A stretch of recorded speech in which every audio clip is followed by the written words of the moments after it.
My first audio journal reflection is very much that, a reflection. I wanted to share what it was like coming into Sudan and within 3 days of being here experiencing my very first airstrike. I've worked in conflict zones before, but not where airstrikes have been present. This is a whole different scenario. That night started like any other. There was a group of us standing on the outside, covered in balcony, so all we can really see is the sky. Then all of a sudden, this happened so quickly. There was this distant roar of an aircraft, and it just filled the air. And you got this unsettling tension that gripped the atmosphere. Then all of a sudden, I cannot explain how quick this happened, that plane was over the top of us and that first bomb was dropped. The location unknown, but to me, it sounded like it was right next door. The windows shook, and instantly we were running downstairs. Nobody had to be told. We banged on the doors of our colleagues to make sure that they also knew that we had to get down to that safe room. The ground, it shakes beneath you. As I ran down those stairs, my adrenaline was absolutely pumping.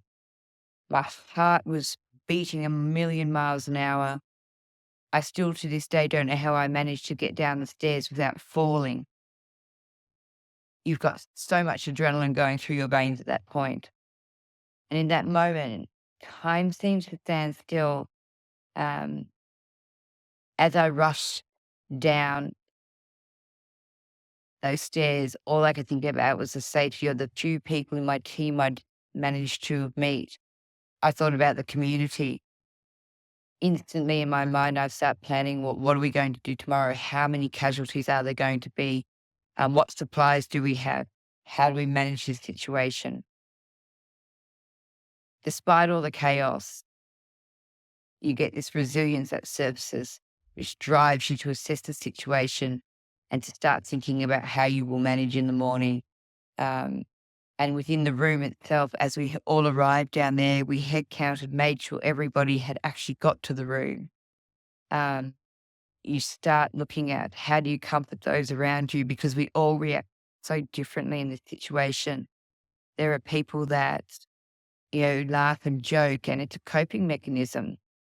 There's some of us that sat very quietly that just wanted to listen, wanted to understand what was going on. And there was visible fear in some of my teammates' eyes. You can see that people are traumatized by this experience. I thought I was going to die that night and actually sent messages to all my loved ones saying how much I love them and please remember that I love you. 8 bombs dropped that night. They shook the walls and the doors with every impact. And the closeness of the anti-war craft shooting back at the plane was on the street behind us, which also caused the building to shake. Constant boom sounds and the bang, bang, bang, just so unsettling. And you don't know when it's going to stop. This is happening at night. We knew this was most likely going to cause casualties, but there's nothing you can do except plan for what we're going to do in the morning.